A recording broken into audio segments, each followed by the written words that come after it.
So, why is my brake so spongy? Well, it's because you're such a fussy rider. But it also might be because a bit of air is trapped in the hose here, where the hose travels above the actual master cylinder itself.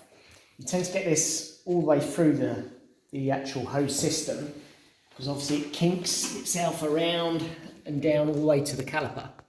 And whilst you can obviously bleed the brake system on a bike, it makes sense to actually take the brake system off and bleed it elsewhere, where you can actually get a better line of hose without all these kinks on it. Hence, I have built the mother of all brake bleeding systems. The Bleeder 3000. Now this might look like an old set of bent handlebars on top of a twisted set of old triple clamps, but in fact it's far more than that. Because here we've placed the master cylinder and put the hose in a position where it's literally in a straight line all the way down to the brake caliper. I've also put a blank in the actual caliper itself, which basically is a bit thinner than the brake disc, because that helps actually get the pistons moving a bit more, which again helps in the bleeding process.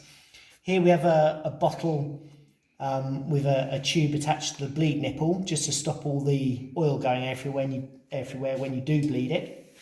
And then when you come back up to the top, again we've got the same here, another bottle, just taking all the brake fluid away from the actual master cylinder. And you can see here, when I crack open the master cylinder and pump the actual lever,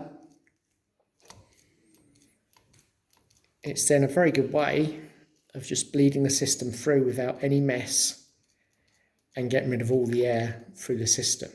And again, if you go to the bottom, again, very simple. Again, squeeze the lever. Did you see that air bubble come out there? So again, you're just getting all the air out of the system. So we bleed it through a few times, and we make sure we're using a high quality brake fluid. We use Putaline URBF, which has a very high boiling point, which is here. That's very important, because obviously when you're racing and you build up a lot of heat in the brake system, you do want a brake fluid that's going to be able to handle that, and this does a very good job.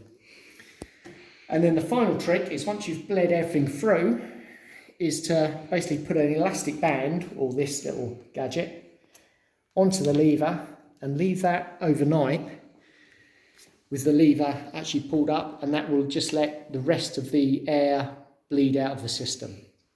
And that is how you get rid of spongy brakes.